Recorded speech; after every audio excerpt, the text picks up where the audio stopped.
Hello everybody, welcome back to Popped In, and today we're going to be jumping back into our reviews for the Obi-Wan Kenobi series on Disney+.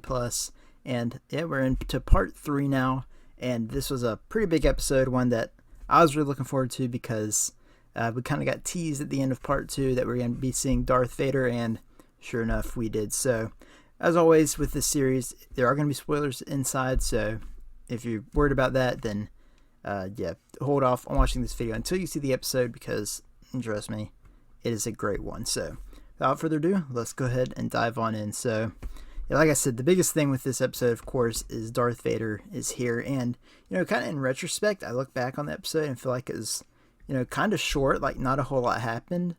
But, actually, quite a bit did happen. But I feel like it was just so fast-paced and fast-moving that it felt like it flew by a lot faster than it really did. But, Darth Vader, of course, Hayden Christensen is in the suit for at least some scenes, and they did get James Earl Jones back to do the voice. It's great to hear him, and they did use the kind of de-aging computer, not generated, but enhanced software on the voice, so he sounds a lot like James Earl Jones from the original trilogy, which hits so well. It's very great to see. But apart from that, seeing Vader in all his full glory, we see him, I say glory, he's going around killing random civilians, he's killing kids again, like what Darth Vader generally does. But just seeing Darth Vader going crazy on this town, and then the biggest part is whenever he grabs that one guy with the Force, pulls him from his shop, and then he holds him up, and you can see him look around. You know that he's doing it to try and draw Obi-Wan out, and that just is such a cool effect that they added. It's kind of, we saw Reva do it in the first episode, so we kind of see that the two, or she's kind of mirroring Vader in some ways, and Reva is probably the next biggest thing that we get to see change, or that we get to see explored further in this episode. Even though she's not in it a whole lot, we get to understand her a bit more and kind of piece together her story, which is something that I'm really interested in because, coming in, of course, Obi-Wan and Vader are at the forefront of the story, but Reva, they brought her in, kind of had this cool dynamic between her and the other Inquisitors, and that's built upon, we kind of see her still, like whenever she's talking to Vader, completely different. She's his subordinate, doing everything he says, like, oh, yes sir, all that.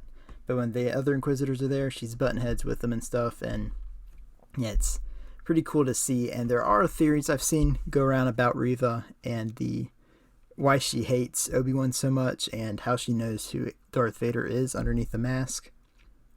And the theory, which I like the sound of it, is that she was one of the students that we see in the temple at the beginning of the series in the flashback, and that apparently she saw Anakin lead the attack, or heard mention of Darth Vader leading the attack and saw Anakin, and she was able to put two and two together and be, oh, Darth Vader is Anakin. So, hence how she knows that. But why she hates Obi-Wan is because maybe she knows that he came to Coruscant and did not rescue any of the younglings, and it was just he got out of there to take on Anakin, and maybe that is where her vendetta against him comes from. But pretty cool to see. But those are some of the biggest moments, but it's also cool just to see, of course, Ewan McGregor again is phenomenal as Obi-Wan, as always, and getting to see him with Leia was very cool. There's a lot of cool side moments with Obi-Wan, like him talking to Leia about Padme, her asking him if he's her real father, and in that moment is kind of when I realized, like,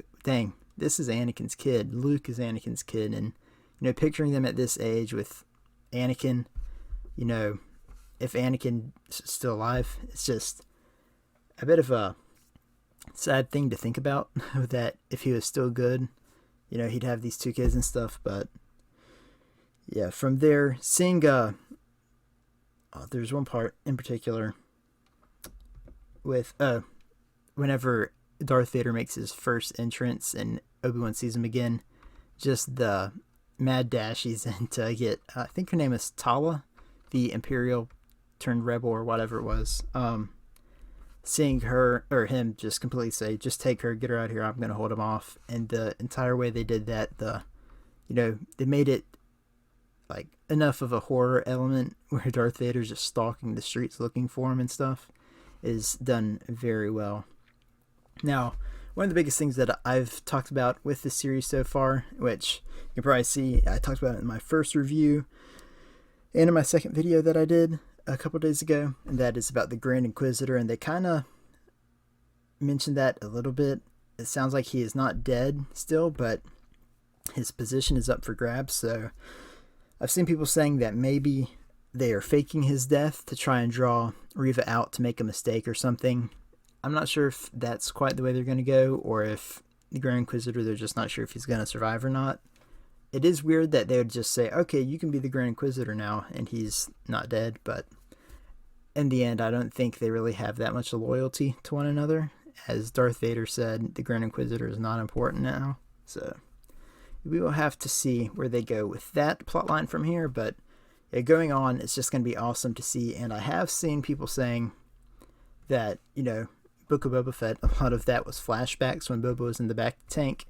Obi-Wan just got thrown into a field of fire, pretty much, and, a back to tank would be pretty helpful, and it would be pretty opportunistic for us to see some Clone Wars flashbacks if he's in the back to tank. So, I'm just saying, I would not be opposed to having an episode that's primarily made up of flashbacks, but also, it sounds like we're going to jab him, which is a very cool callback to Legends, so maybe even we could see a Jedi character show up, because it sounds like we're kind of getting into that Jedi, what do they call it, the Path, that kind of storyline, so it'll be pretty interesting if Quinlan Vos shows up, or someone like Cal Kestis. Be pretty interesting, so wherever they go from here, I'm excited to see where they take it. This series so far has been a blast, and I've enjoyed every moment of it. And one last thing I did want to mention, I hadn't really caught on to it, but I saw people discussing it, and it's apparently been brought up in leaks, or leaks/rumors, whatever you want to call it, that the little kid that Haja from episode 2 on, is it Dayu? The little boy and his mother that he helped smuggle out. Apparently the little boy's name is Corin, or Coron. I'm not sure the pronunciation. I've always said Corin, but apparently in the leaks or whatever, the mother's last name has been identified as Horn.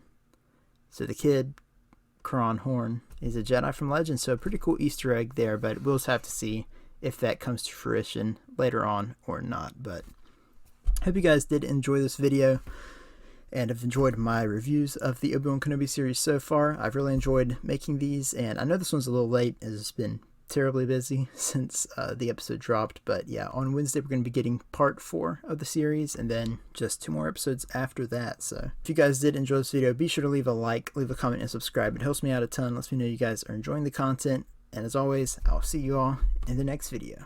Goodbye.